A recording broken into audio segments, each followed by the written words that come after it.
Alors, merci. Bon après-midi à tous. Je n'ai pas pu être avec vous ce matin pour des raisons familiales, mais c'est avec bonheur que j'y suis cet après-midi. Alors, j'ai accepté avec empressement, je peux dire, l'invitation qui m'a été faite par Jean-Pierre déjà au printemps dernier de participer à cet événement qui, à l'époque, a été planifié, j'imagine, avec la perspective d'un débat à venir sur ce qu'on appelait à l'époque une charte de la laïcité, qui a fini par devenir une charte des valeurs québécoises durant l'été. Je ne crois pas que ça ait enlevé quoi que ce soit à l'à propos de vos réflexions, mais ça a certainement modifié le contexte dans lequel vos réflexions ont lieu aujourd'hui. Alors, je ne sais pas si je vais résoudre cette équation complexe dont parle Jean-Pierre Proulx. Je n'ai jamais été très, très fort en mathématiques de toute façon, mais je vais essayer quand même de poser les termes de l'équation. Et après ça, je vous laisserai toute entière liberté, entière latitude pour résoudre à votre façon l'équation. Mais je pense qu'il est important d'abord de bien poser les termes. Et en fait, c'est un peu le propos de ma présentation de cet après-midi, de poser les termes d'un débat qui soit productif socialement sur le sens de la laïcité dans le contexte que nous connaissons au Québec. Donc, la Charte des valeurs québécoises. Beaucoup de choses à dire, beaucoup de choses à penser là-dessus. Ce qui me frappe, moi, dans ce débat, et je n'entrerai pas sur le fond du débat, ce qui me frappe, bien sûr, c'est l'extrême division que l'on peut observer entre nous sur cette question aujourd'hui. Les journaux encore, ce matin, la confirment, cette division. Mais au-delà de la division, aussi la grande confusion qui règne dans les débats publics sur ce dont quoi nous parlons au juste. À suivre les débats, en fait, on a l'impression que les droits de la personne s'opposent aux valeurs québécoises. On a l'impression que les droits de la personne s'opposent entre eux et il devient alors très tentant d'établir entre eux des hiérarchies. Pour reprendre le terme d'une chronique parue cette semaine dans un journal de Montréal, l'égalité avant le droit. C'est une issue possible des débats que nous avons, celle d'établir des hiérarchies entre les droits. Et selon moi, cette tentation, elle découle en fait d'une confusion qui règne quant au sens des termes dont pourtant nous faisons usage tous les jours dans ce débat. Et dans tout cela, où se situe la laïcité? Que signifie-t-elle? Au fond, c'est l'interrogation sous-jacente à votre colloque d'hier et d'aujourd'hui. Ce sont dans ces grandes déclarations des droits de la personne qu'on retrouve donc les droits fondamentaux et elles s'assoient, ces déclarations, sur l'idée qu'il est nécessaire d'avoir un régime de droit pour protéger les droits fondamentaux contre les abus du pouvoir. Les abus du pouvoir, à l'époque, c'était d'abord le roi et ensuite c'est devenu le pouvoir démocratique exercé par une majorité qui peut parfois porter atteinte aux droits des minorités. Alors, on observe dans la littérature de la philosophie politique l'apparition de l'émergence de la notion de tyrannie de la majorité pour justement décrire cet impératif de protéger les droits des minorités contre une majorité qui s'exprime démocratiquement. Au Québec, nous sommes venus sur le tard aux droits de la personne, en tout cas sur le plan juridique, puisqu'il a fallu attendre 1975 pour que le Québec se dote de sa propre Charte des droits et libertés de la personne. Le Québec a été la dernière province canadienne à en adopter une. Et quand nous l'avons adoptée, nous n'avons pas fait les choses à moitié, puisque nous avons pris la peine d'inclure dans notre Charte québécoise des droits non seulement les grandes libertés fondamentales de religion, d'expression, d'association, mais aussi toute une série d'autres droits, comme le droit à l'instruction publique gratuite, le droit à des conditions de travail justes et raisonnables, et ainsi de suite, bref, des droits économiques et sociaux, qu'on ne retrouve pas vraiment dans les autres provinces canadiennes, ni d'ailleurs aux États-Unis. Sur ce plan-là, le Québec est vraiment une société distincte. Et ce qui est intéressant, si on fait le parallèle entre le contexte dans lequel la Charte des droits a été adoptée en 1975 et celui d'aujourd'hui, c'est qu'en 1975, quand on a présenté la Charte des droits et libertés de la personne sous forme de projet de loi, le gouvernement a émis un communiqué de presse pour dire « Cette charte sera le symbole des valeurs de la société québécoise ». Et donc, le discours des valeurs était présent à l'origine. Et depuis toute cette époque, on a cru, j'ai cru, que les valeurs québécoises, c'était celles qu'on trouvait dans la Charte des droits de la personne. Ce petit rappel historique étant fait, je voudrais poser donc les termes du débat, en l'occurrence 5 termes essentiels, selon moi, pour poursuivre la réflexion collectivement. Alors, on m'a demandé de réfléchir sur les rapports entre la liberté de religion, les autres droits fondamentaux et les valeurs communes. Je vais commencer par le premier terme, la liberté de religion. Mais pour vous en parler, il faut d'abord vous parler de ce qu'est, pour un juriste, la religion. Et ensuite, je pourrais parler de la liberté de religion. Alors, les juristes se sont échinés depuis des dizaines, sinon des centaines d'années, à tenter de définir le sens de la religion, sans jamais vraiment y parvenir. Le plus loin que les juristes canadiens ont pu s'entendre par la voix de certains juges de la Cour suprême, c'est pour reconnaître que la religion, ça supposait la croyance en une vérité transcendante quelconque, qui évidemment n'a jamais été attribuée à un Dieu plutôt qu'à un autre.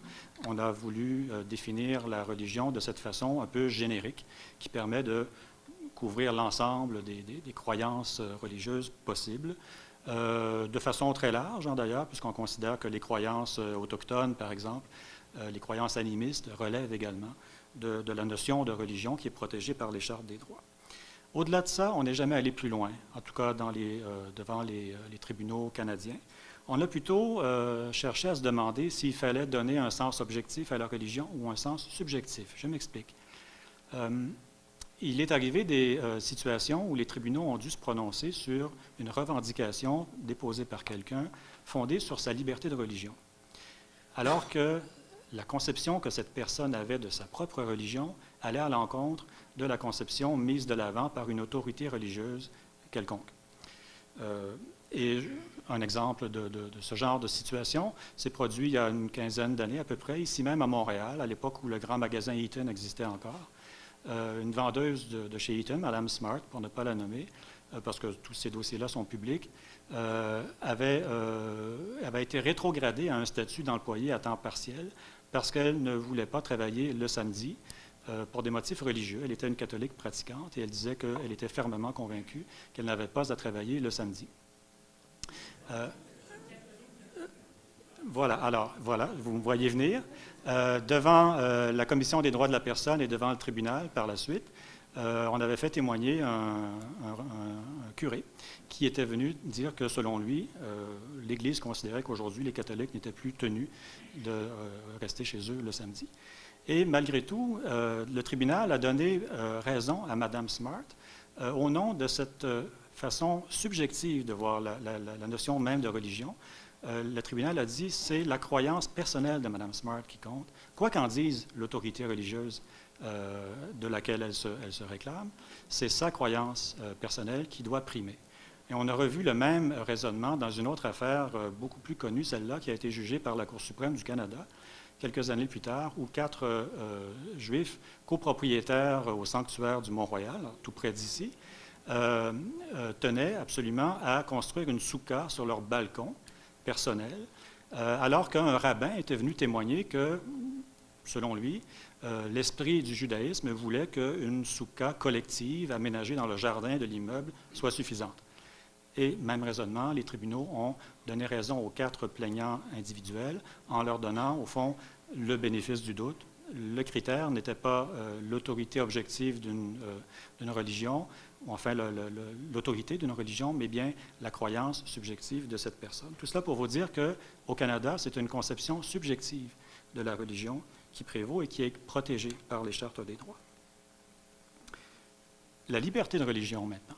Maintenant qu'on a défini, non, on a plutôt circonscrit, tant bien que mal, la religion. Que veut dire la liberté de religion? Eh bien, vous connaissez l'expression « le fort intérieur ». Le fort intérieur, c'est la liberté de croire ou de ne pas croire ce que l'on veut. Cette liberté de croire ou de ne pas croire, elle est absolue dans le discours des droits de la personne. Elle ne souffre aucune limitation.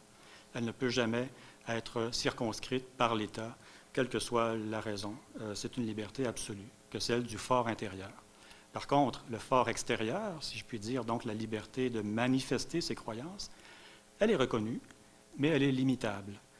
Elle est reconnue dans toutes ses dimensions. Et quand je vous parle de ça, en fait, je me réfère à des textes juridiques internationaux où on définit de façon un peu plus large ou de façon plus précise, je dirais, que dans la Charte des droits du Québec, la portée de la liberté de religion. Il est clair, quand on lit ces textes que le Canada a signés, que la liberté de religion, ça comprend également le droit d'exprimer ses croyances par le culte, par l'enseignement et par les pratiques religieuses. Et quand on va un peu plus loin encore et qu'on fouille les documents qui émanent des grandes instances internationales compétentes dans ce domaine, on va constater que ces instances considèrent toutes que le fait de porter des signes religieux, incluant des vêtements et des couvre-chefs, relève également du fort extérieur de la liberté religieuse et donc qu'elle est protégée en principe par la liberté de religion. À la différence du fort intérieur, toutefois, elle peut être assujettie à des limites sur lesquelles je reviendrai un peu plus tard. Un troisième concept relié à la liberté de religion, c'est celui de la neutralité de l'État, dont vous avez entendu parler, je crois, ce matin par Michel Morin, n'est-ce pas, Michel? Oui. Alors, la neutralité de l'État, c'est le concept qui, au Canada, pour un juriste, tient lieu de la laïcité. Je m'expliquerai bientôt là-dessus. Encore là, je vais faire un petit peu d'histoire, peut-être que je vais recouper ce qui a été dit ce matin. Dans les années 40, notre Cour suprême, dans une affaire qui concernait les témoins de Jéhovah, a dit qu'il n'y avait pas de religion d'État au Canada. Ça reste vrai, mais ça ne dit pas tout. Parce qu'on a beau dire qu'il n'y a pas de religion d'État au Canada, ça ne nous dit pas quelle est l'attitude de l'État face aux religions. Ça ne nous dit pas si l'État est influencé par les religions dans les choix qu'il fait. Ça ne nous dit pas s'il traite également les diverses religions, et ainsi de suite. Alors, il fallait aller plus loin que cette idée d'une absence de religion d'État, et on a fait jouer ce rôle au Canada au concept de neutralité religieuse de l'État. D'où vient-il ce concept? Il vient d'une décision de notre Cour suprême rendue dans les années 80 à propos de la loi sur le dimanche. Une loi dont certains d'entre vous, sans doute, se souviennent. Une loi qui interdisait de travailler le dimanche. C'était une infraction pénale de travailler, par exemple, d'ouvrir un commerce le dimanche. Et l'origine de cette loi, eh bien, elle venait du 16e siècle en Grande-Bretagne, à l'époque des grandes guerres de religion, grosso modo. Et cette loi avait été contestée par un commerçant juif qui aurait bien voulu ouvrir le dimanche parce que lui devait fermer le samedi pour des raisons religieuses. Alors, il était doublement pénalisé. Il a été poursuivi pour avoir ouvert le dimanche et il a contesté la constitutionnalité de la loi sur le dimanche en invoquant la liberté de religion. La Cour lui a donné raison et c'est dans cette affaire que la Cour introduit l'idée que l'État doit être neutre. Et pour justifier sa conclusion, la Cour dit la Constitution garantit la liberté de religion. La liberté de religion n'existera pas si l'État n'est pas neutre. Or, dans ce cas-ci, l'État n'est pas neutre puisqu'il est allé chercher une prescription religieuse chrétienne, très très loin dans l'histoire, il l'a importé au Canada et il en fait un principe de conduite applicable à l'ensemble des citoyens canadiens, croyants ou pas, chrétiens ou pas. C'était une imposition, enfin la Cour a considéré que c'était l'imposition d'un dogme religieux particulier à l'ensemble des citoyens, donc l'État n'était pas neutre. Je précise tout de suite que la Cour suprême ne s'est pas référée dans cette affaire-là à la notion de discrimination. Elle a tout simplement fait référence à la liberté de religion. Autrement dit, la neutralité religieuse de l'État, c'est une exigence qui découle de la liberté de religion. Ça ne veut pas dire, je le précise tout de suite pour ceux qui s'inquiéteraient, ça ne veut pas dire du tout que les lois ne peuvent pas réglementer les heures d'ouverture des commerces. On peut réglementer les heures d'ouverture des commerces pour des raisons non religieuses. On peut très bien dire les commerces devront fermer le dimanche avec plus ou moins d'employés. C'est le cas au Québec. Hein. Je pense qu'en bas de 9 employés, on peut ouvrir. Alors, si vous allez chez Provigo le dimanche, il faut s'attendre à attendre parce que c'est la loi qui le prévoit. Et le but de cette loi-là, ce n'est pas d'imposer le catholicisme à personne, c'est de donner une journée de repos hebdomadaire à tous les travailleurs, et ça, il n'y a aucun problème avec ça. Je le précise parce que la neutralité de l'État ne va pas jusque-là. Relié à cette idée de neutralité de l'État, mais d'une façon qui n'est pas juridique, il y a l'idée de la laïcité, justement.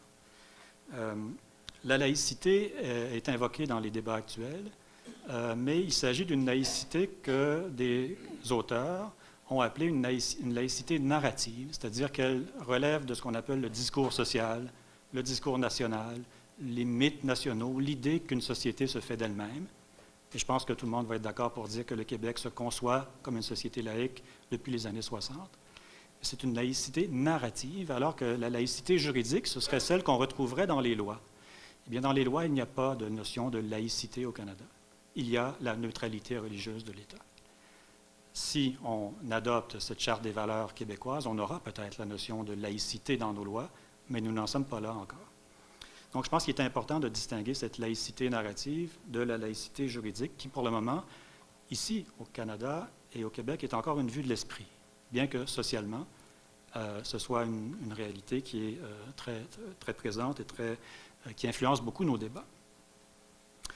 Donc, pour nous, c'est la neutralité. Encore faut-il distinguer, et vous voyez que les concepts sont complexes, il faut distinguer entre divers types de neutralité. Certains considèrent que l'État ne devrait jamais toucher aux questions religieuses. Exemple, des témoins de Jéhovah, il y a quelques années, dans les Laurentides, auraient voulu que leur municipalité modifie un règlement de zonage pour leur permettre de construire un lieu de culte dans une zone qui, normalement, n'aurait pas permis de construire des lieux de culte. La Cour suprême, pour des raisons techniques, leur a donné tort. Il y avait un certain nombre de juges au sein de la Cour suprême qui disaient de toute façon, l'État doit être neutre chez nous, ce qui l'empêcherait même de donner suite à cette demande. Parce qu'en acceptant comme ça de modifier sa réglementation pour donner raison, pour donner satisfaction à un groupe religieux, l'État perdrait sa neutralité. C'est une conception de la neutralité qu'on peut appeler une neutralité d'ignorance, c'est-à-dire que l'État ignore les faits religieux, ne s'en mêle pas. Il y a d'autres conceptions de la neutralité qu'on peut appeler des formes de neutralité de reconnaissance, par lesquelles l'État va prendre acte du fait qu'il existe des religions dans la société et va même en tenir compte dans ses lois, sans pour autant imposer ces croyances-là à l'ensemble des citoyens. Exemple, au Canada, la loi sur les aliments et drogues protège l'appellation cachère. Si vous voyez sur un aliment l'indication cachère, alors qu'en fait, il ne s'agit pas d'un aliment cachère, mais celui qui a mis cette étiquette-là se rend coupable d'une infraction pénale. L'État ne fait pas ça pour répandre le judaïsme dans la société, ni pour imposer le judaïsme à quiconque. Il le fait pour protéger les consommateurs d'aliments cachers contre les fausses étiquettes. C'est une forme de neutralité, de reconnaissance. L'État reconnaît qu'il existe le judaïsme dans la société et adapte ses lois en conséquence. Je précise, pour ceux que ça intéresse, que l'État ne reconnaît pas encore l'appellation halal, ce qui pose un problème possible de discrimination entre les religions. Vous voyez jusqu'où peuvent aller les débats sur la neutralité de l'État. Mais au Canada, c'est une neutralité de reconnaissance qui prévaut généralement.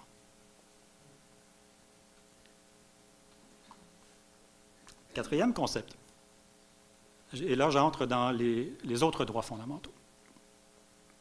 L'égalité. L'égalité homme-femme, notamment.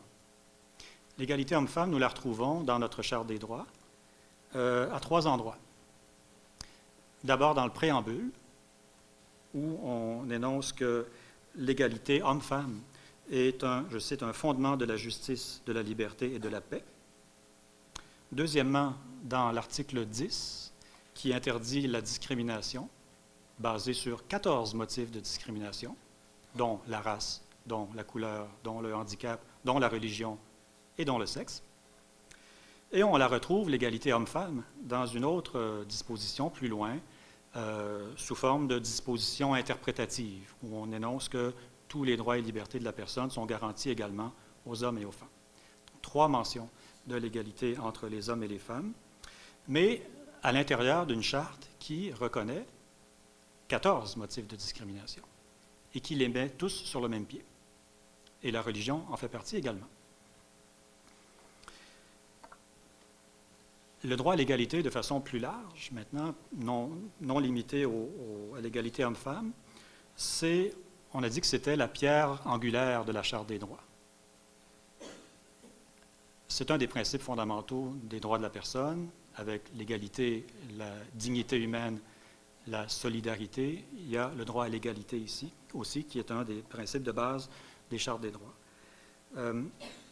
Le droit à l'égalité dans la Charte québécoise, il est important parce qu'il s'applique à nous tous dans notre vie quotidienne, dans l'accès aux lieux publics, par exemple, dans l'accès à un lieu comme celui-ci. C'est un lieu qui doit être accessible à tous, sans discrimination, basé sur l'un des 14 motifs de discrimination. L'accès au travail également est protégé de façon non discriminatoire par la Charte des droits. L'accès au travail, je le précise, pour ceux qui suivent avec attention les débats autour de l'interdiction des signes religieux pour les agents de l'État, l'accès au travail, ça inclut l'accès au travail dans la fonction publique. La Charte des droits ne distingue pas entre un emploi dans la fonction publique et un emploi dans le secteur privé. C'est un emploi.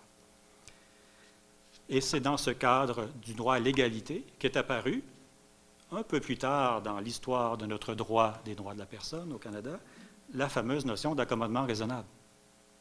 D'où vient-elle? On croit à tort qu'elle nous a été imposée par le multiculturalisme canadien. Selon moi, c'est un épouvantail, parce que quand on fait l'histoire de la notion d'accommodement raisonnable, on se rend compte qu'elle nous vient d'abord des États-Unis, à la fin des années 60, et qu'elle a été, donc dans un contexte où le multiculturalisme n'est pas une politique. Aux États-Unis, c'est le melting pot, ce qui n'est pas tout à fait la même chose. Et on a inventé cette notion dans les États-Unis de la fin des années 60 pour répondre à certaines situations de discrimination fondées sur la religion, mais sur le handicap également.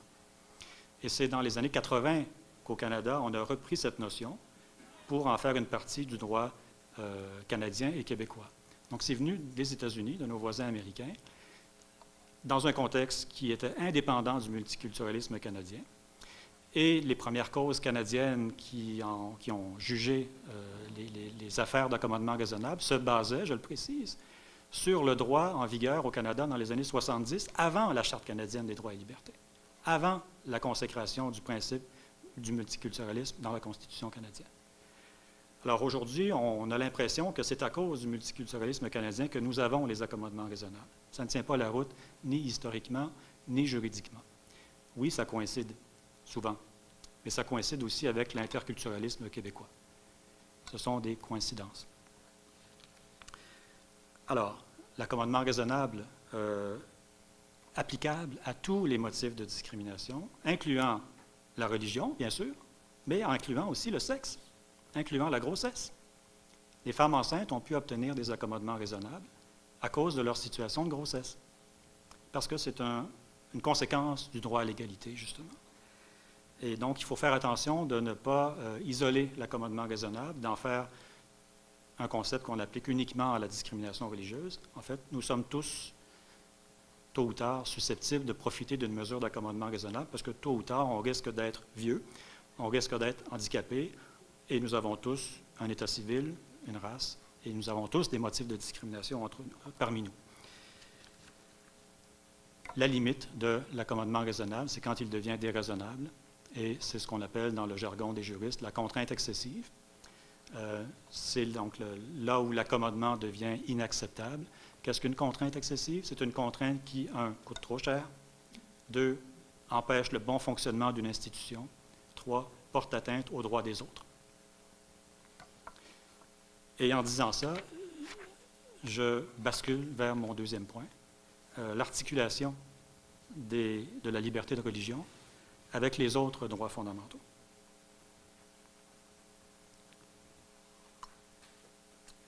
Je vous soumets qu'il y a 3 préalables lorsqu'on aborde la question de la conciliation ou des conflits parfois qui peuvent exister entre la liberté de religion, telle que je viens de la définir, et les autres droits fondamentaux.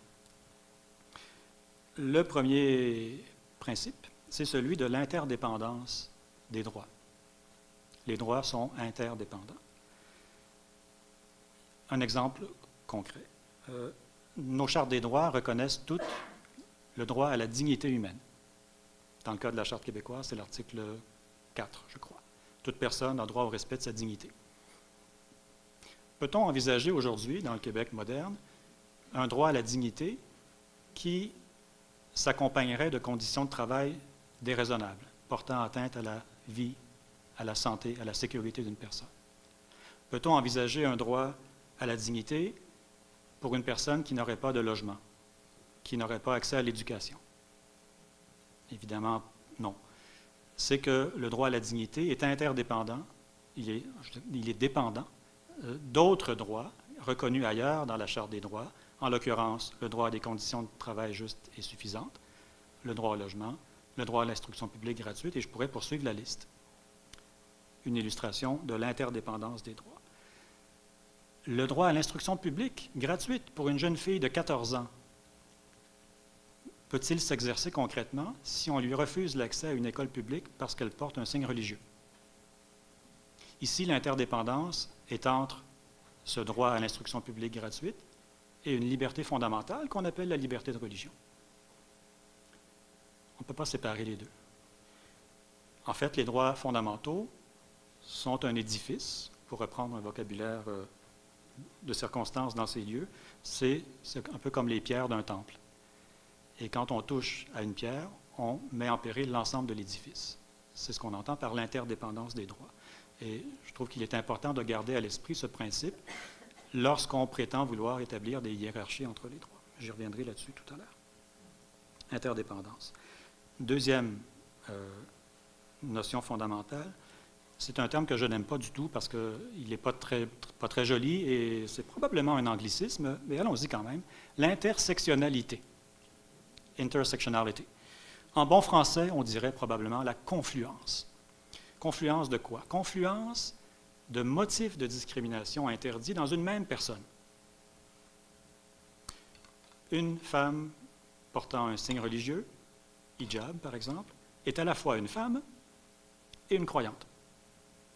Si elle est en fauteuil roulant, elle a en plus un troisième motif de discrimination. Je pousse l'analogie trop loin, mais vous voyez où je veux en venir. L'intersectionnalité, en fait, elle tient compte de la complexité des situations vécues sur le terrain par les êtres humains qui sont les destinataires des droits fondamentaux. L'intersectionnalité ne compartimentalise pas les êtres en fonction de leur race, de leur couleur, de leur religion. Elle tient compte du fait que ces personnes peuvent avoir plusieurs sources d'identité, non pas conflictuelles, mais complémentaires. La confluence des motifs de discrimination au sein d'une même personne qui rend artificielle, en fait, toute volonté d'opposer un motif de discrimination à un autre, d'opposer, par exemple, comme on le fait trop souvent dans nos débats actuels, la religion et le sexe. Et le troisième principe, c'est celui de la non-hiérarchie. L'absence de hiérarchie entre les droits, qui est un dogme, passez-moi l'expression, au sein de la doctrine des droits de la personne à l'échelle mondiale. Tous les droits de la personne sont considérés comme étant non seulement interdépendants, mais égaux en valeur. Et toute tentative de les hiérarchiser les uns par rapport aux autres est condamnée par les Nations unies, mais elle a également été condamnée par les tribunaux québécois et canadiens à de nombreuses reprises, qui vont plutôt chercher justement un équilibre entre les droits. Alors, j'arrive maintenant à l'articulation proprement dite entre la liberté de religion et les autres droits fondamentaux. Est-il possible de limiter la liberté de religion au nom d'autres droits fondamentaux et comment peut-on le faire? Il y a deux façons dont on peut envisager la question. On peut d'abord envisager une première situation où c'est le juge qui va le faire, lorsqu'il y a des parties devant lui qui s'opposent, l'une invoquant sa liberté de religion, l'autre l'égalité des sexes. Exemple, une affaire connue, jugée en 2007 pendant les travaux de la commission Bouchard-Taylor par la Cour suprême. C'est l'affaire Brooker contre Markowitz, qui mettait aux prises deux conjoints, deux ex-conjoints, je devrais dire, juifs, deux ex-époux. Au moment de leur mariage, les deux parties avaient signé un contrat de mariage dans lequel l'époux reconnaissait que si jamais il devait divorcer, il lui accorderait le divorce juif, qu'on appelle le get, ce qui permettrait à madame de se remarier dans la religion juive. Il s'était engagé dans son contrat de mariage. Arrive le divorce devant un tribunal civil. Le divorce est prononcé aux yeux de la loi civile, mais monsieur refuse d'honorer son engagement, refuse de donner le get à madame, qui ne peut pas se remarier dans la religion juive. Litige qui remonte jusqu'au plus haut niveau de nos tribunaux, jusqu'en Cour suprême. Et la Cour suprême, divisée, mais quand même avec une majorité de juges, donne raison à Madame en disant que dans ce cas précis, le fait de donner raison à Monsieur qui invoque sa liberté de religion aurait pour effet de porter atteinte à Madame dans son droit à l'égalité. Et la Cour dit, c'est intéressant quand on lit, on cherche de quel droit à l'égalité il est question. La Cour ne nous dit jamais, est-ce que c'est le droit à l'égalité de Madame en tant que femme ou le droit à l'égalité de Madame en tant que juive? Pour elle, c'est les deux, je crois. La Cour dit même, le fait d'empêcher le fait d'empêcher Madame de se remarier, le fait de refuser le guet à Madame aura pour effet de l'empêcher de se remarier dans sa religion. Donc, le tribunal, je pense, a su voir ici l'intersectionnalité dont je vous ai parlé tantôt. Il a su voir dans Madame Brooker non seulement une femme, non seulement une juive, mais une femme juive. C'est un cas où le juge, dans son cabinet, enfin un groupe de juges dans leur cabinet, limite le droit à la liberté de religion au nom du droit à l'égalité. L'autre hypothèse, et c'est celle qu'on observe se dessiner ces jours-ci au Québec, c'est la limitation de la liberté de religion par le législateur. On peut prendre pour acquis, je crois, que la future Charte des valeurs, si elle est adoptée, va porter atteinte à la liberté de religion. Je pense que tout le monde en convient. Le débat, c'est de savoir si cette atteinte est justifiée ou pas. Il y a atteinte parce qu'on va limiter l'une des manifestations extérieures de la liberté religieuse, celle de porter des signes religieux. Entendons-nous là-dessus pour les fins de la discussion. Alors, ce genre de limitation par le législateur est-elle acceptable? Bon, il y a des conditions à respecter. L'une de ces conditions, c'est que, bien, il faut que ça prenne la forme d'une loi. Il faut qu'il y ait un acte du Parlement pour concrétiser cette limitation. C'est l'objet de la Charte des valeurs. On ne sait pas trop quelle forme ça va prendre, là, parce qu'il n'y a pas de projet de loi, mais on sait que c'est appelé à devenir un projet de loi. Mais il y a des conditions de fond aussi à respecter, qui sont d'abord celles de la légitimité. C'est-à-dire que pour limiter cette liberté de religion, comme on veut le faire, il faut qu'il y ait un intérêt social suffisamment important à protéger, qui fasse contrepoids à la liberté de religion. Alors, les raisons qu'on invoque pour la Charte des valeurs, c'est la neutralité de l'État, mais on invoque aussi l'égalité entre les hommes et les femmes. On peut prendre pour acquis qu'en soi, ce sont des objectifs suffisamment importants pour justifier certaines limitations à la liberté de religion. Toutefois, les tribunaux au Canada exigent davantage que des impressions. Ils exigent davantage que des anecdotes. Ils exigent davantage qu'un malaise, pour reprendre l'expression utilisée par certains ministres. Ils exigent quelque chose d'un peu plus convaincant que ça.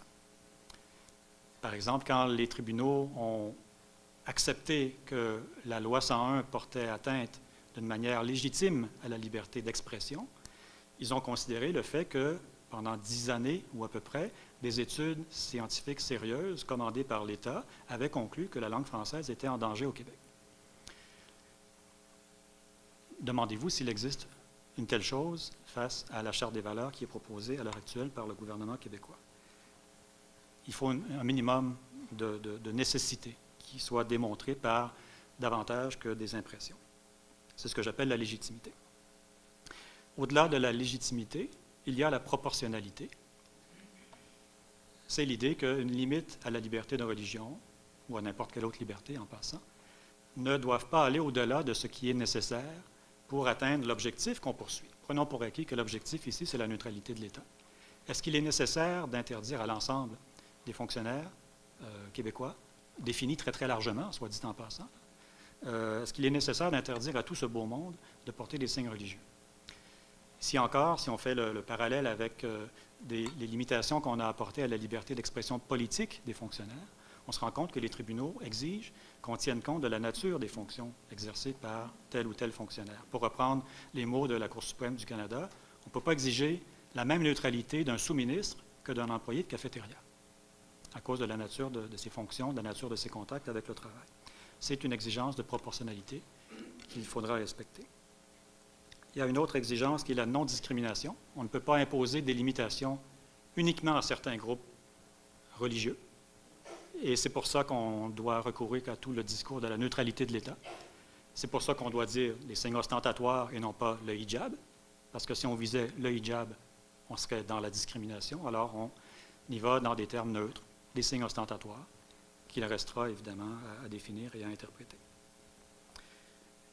Et dernière exigence, quand c'est le législateur qui entreprend de limiter les droits fondamentaux, c'est qu'il doit permettre aux groupes qui sont directement concernés, ceux qui seront victimes d'une atteinte à leur liberté, de participer activement à ce processus décisionnel. L'idée que les groupes qui vont être touchés ont leur mot à dire aussi, avant même qu'on limite leur liberté. Il reste l'articulation avec les valeurs communes. Je distingue les droits fondamentaux des valeurs communes. Et c'est ma déformation professionnelle de juriste ici qui s'exprime, je crois. Pour un juriste, on se réfère naturellement à d'autres droits fondamentaux. La notion de valeur, elle ne nous est pas étrangère, mais on aime moins la manier parce qu'on la trouve un peu trop floue. Et pourtant, il est question maintenant de limiter la liberté de religion au nom de certaines valeurs. Je n'entre pas dans le débat de savoir ce qu'est une valeur québécoise. Est-ce qu'il y a des valeurs plus québécoises qu'on ne retrouverait pas ailleurs? Je n'embarque pas là-dedans.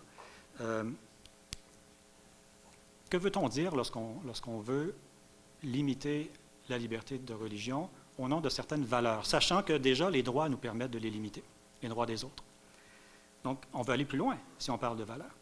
Je pense que ce qu'on vise, c'est certaines situations qui ont été portées à l'attention du public ces dernières années. Vous vous rappelez, je crois, de ce cas où la Société de l'assurance automobile du Québec, l'agence gouvernementale qui émet les permis de conduire, acquiesçait aux demandes des clients qui désiraient passer leur examen de conduite avec un homme ou encore avec une femme pour des raisons religieuses. Je pense qu'il s'agissait en fait d'un juif hassidique qui voulait passer son examen avec un homme parce que sa religion lui interdit d'être dans un lieu clos en compagnie d'une femme.